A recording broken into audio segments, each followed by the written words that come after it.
Hello दोस्तों, स्वागत है अपने नए YouTube channel exercise study education में। और आज हम लोग पढ़ेंगे क्लास 10 का जो पहला चैप्टर है हम लोग का केमिस्ट्री का, रासायनिक अभिक्रिया एवं समीकरण, है ना। Chemical reaction and equation. तो ये हिंदी मीडियम में होगा। जो हिंदी मीडियम का स्टूडेंट है बिल्कुल इसको देखिए और इसको नोट्स बनाते जाइएगा। सबसे पहले हम लोग इस चैप्टर में क्या क्या पढ़ेंगे, क्या इसका सिलेबस है, तो सबसे पहले हम लोग समझते हैं कि चैप्टर के अंतर्गत क्या क्या पढ़ना है।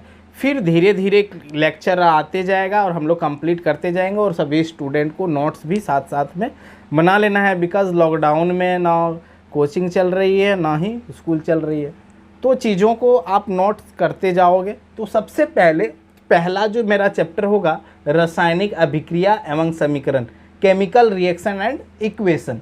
तो इसमें सबसे जो मेन इम्पोर्टेंट जो चीज़ें हैं वो समझना है कि रिएक्शन अभिक्रिया है ना।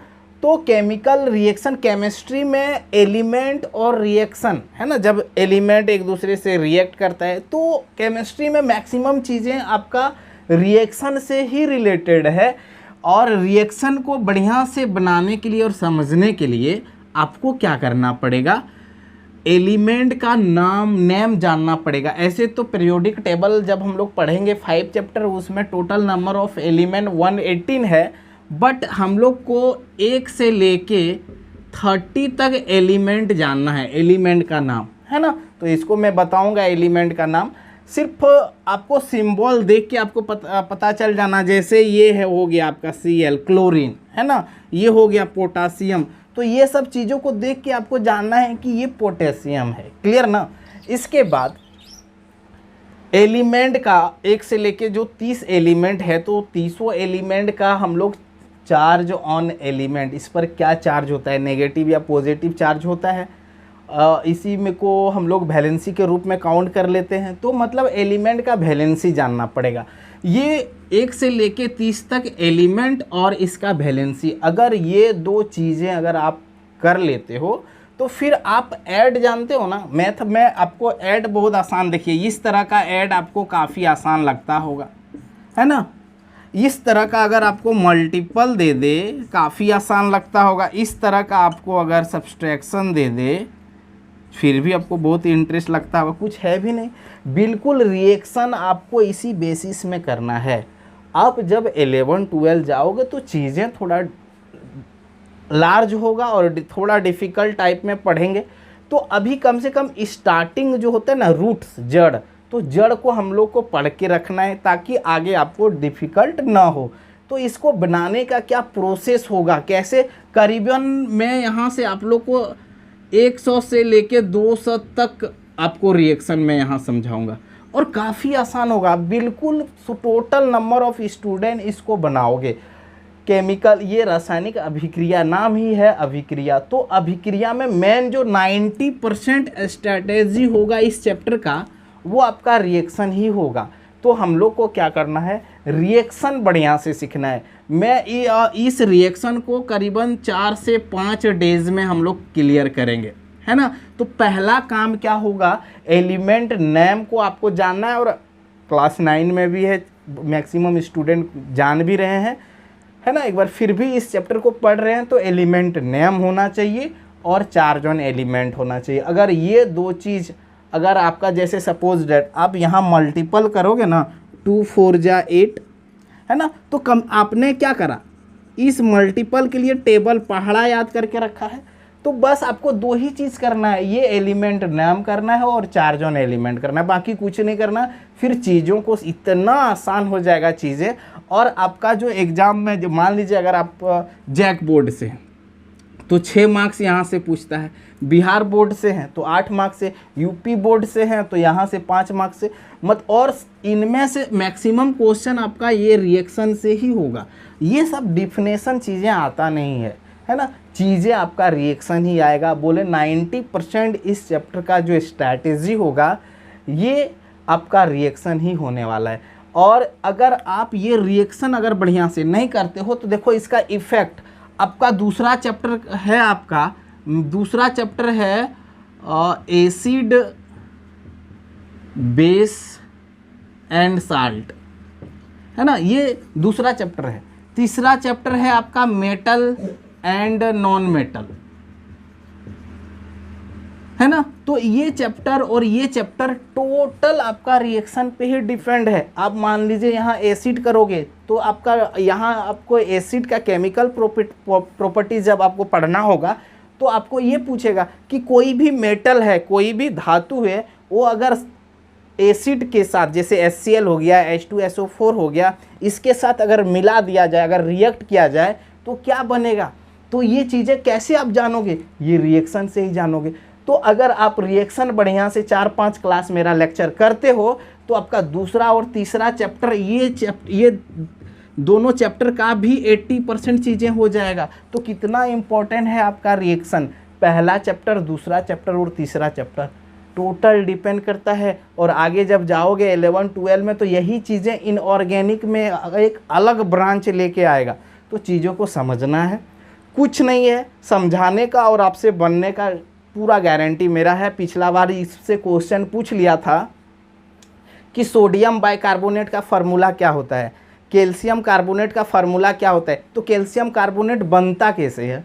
तो ये चीज़ें रिएक्शन जैसे जैसे जानोगे तो फिर फार्मूला कुछ नहीं है। कैल्शियम और कार्बोनेट, अगर आप कैल्शियम जान रहे हो और कार्बोनेट जान रहे हो और इसका वैलेंसी अरेंज करने जान रहे हो तो फार्मूला भी तो आप ऐसे ही, मतलब रिएक्शन आपको क्या देता है, फार्मूला ही देता है ना। तो यहाँ से फार्मूला जो हम लोग रट लेते थे, आपको रटने का बिल्कुल ज़रूरत नहीं पड़ेगा, आप रिएक्शन से आपका फार्मूला क्लियर हो जाएगा। तो इस चैप्टर में सबसे पहले जो हम लोग को कमांड करना है, क्योंकि इसी चैप्टर रिएक्शन के थ्रू पहला चैप्टर, दूसरा चैप्टर और तीसरा चैप्टर, बाकी कार्बन तो एक अलग चीज़ है और इसके बाद पीरियोडिक टेबल भी अलग चीज़ें हैं।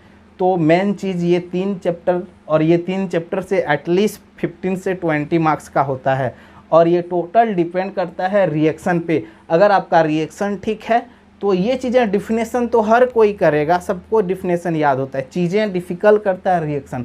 और इस चैप्टर में रिएक्शन ही सब कुछ है। आप प्रीवियस ईयर क्वेश्चन निकाल के देख लो, आपसे सिर्फ रिएक्शन ही पूछ रहा है, रिएक्शन दे दिया है, बैलेंस करने दे दिया है। तो टोटल चीज़ों को हम लोग सीखेंगे।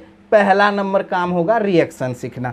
जैसे ही रिएक्शन सीखेंगे ये चैप्टर 90% कंप्लीट हो गया। इसके बाद सिर्फ ऐसे ही चीज़ों को जानने के लिए डिफिनेशन के रूप में कि रासायनिक अभिक्रिया के बारे में पढ़ना है। रासायनिक अभिक्रिया किसे कहते हैं, तो रिएक्शन ही तो रासायनिक अभिक्रिया है। खैर डिफिनेशन बताएंगे हम, नोट्स PDF भी मिलेगा आपको, और आप जो जो चीज़ें पढ़ा रहे हैं आप बिल्कुल नोट्स करते जाइए। इसके बाद रासायनिक अभिक्रिया की विशेषता, इसका कैरेक्टरिस्टिक पढ़ेंगे हम लोग। रासायनिक अभिक्रिया का क्या विशेषता होता है, मतलब कहने का मतलब है जब दो एलिमेंट आपस में मिलता है तो इसका मतलब कभी कभी कलर में चेंज आ जाता है, कभी इसका स्टेज में चेंज आता है ना, कभी कभी टेम्परेचर डिफ़र हो जाता है। तो ये सब चीज़ों को विशेषता के रूप में हम लोग पढ़ेंगे जब यहाँ पढ़ेंगे हम लोग। इसके बाद रासायनिक अभिक्रिया के प्रकार पढ़ेंगे। इसके रासायनिक अभिक्रिया के प्रकार से ही क्वेश्चन आता है कि ऊष्माक्षेपी अभिक्रिया क्या है, ऊष्माशोषी अभिक्रिया, विस्थापन, है ना, तो संयोजन अभिक्रिया, विघटन अभिक्रिया, ये सब ताप अभिक्रिया, प्रकाश अभिक्रिया, ये सब चीज़ें, विद्युत अपघटन अभिक्रिया। तो टोटल चीज़ें हम लोग यह अभी रासायनिक अभिक्रिया के प्रकार के रूप में पढ़ लेंगे। इसके बाद रासायनिक समीकरण, तो यही रासायनिक इक्वेशन को लिखने का जो तरीका होता है ना, उसी को रासायनिक समीकरण कहते हैं। और इसका प्रकार संतुलित रासायनिक समीकरण और असंतुलित रासायनिक समीकरण के बारे में डिस्कस करना है। इसके बाद दैनिक जीवन में ऑक्सीकरण का प्रभाव। तो ऑक्सीकरण क्या है, तो ऑक्सीकरण भी एक अभिक्रिया है ना, ऑक्सीजन की उपस्थिति में होता है। तो इसको हम लोग ये रासायनिक अभिक्रिया के प्रकार में हम लोग इसको पढ़ेंगे और ऑक्सीकरण समझेंगे। अब हम हमारे दैनिक जीवन में ऑक्सीकरण का क्या प्रभाव है उसको जानेंगे हम लोग, क्लियर। इसके बाद एक संक्षारण पढ़ना है हम लोग को। ये संक्षारण क्या होता है, चीज़ों जब पढ़ेंगे हम लोग, जंग लगना, है ना, इसको बचाने का उपाय, ये सब संक्षारण के अंतर्गत आता है। उसके बाद आपका बुक का, आपका जो किताब है उसका अभ्यास प्रश्न पर डिस्कस करा जाएगा जब चैप्टर पूरा क्लियर करेंगे, है ना। तो चीज़ों को जैसे जैसे पढ़ाते जाएंगे और अभ्यास का प्रश्न करते जाएंगे। सबसे पहले जैसे कि रासायनिक अभिक्रिया पढ़ेंगे और रासायनिक अभिक्रिया से अभ्यास का प्रश्न जितना है टोटल को पढ़ लेंगे। इसके बाद डिफिनेशन की ओर बढ़ेंगे। इसके बाद लास्ट में प्रीवियस ईयर क्वेश्चन, मतलब आज से इस चैप्टर से जितना बार क्वेश्चन पिछले साल से पूछा गया 8-10 साल से, टोटल को हम लोग डिस्कस करेंगे। और इस तरह से ये चैप्टर को ऐसे करके पढ़ना है ताकि कहीं से भी क्वेश्चन आए टेंशन नहीं लेना है।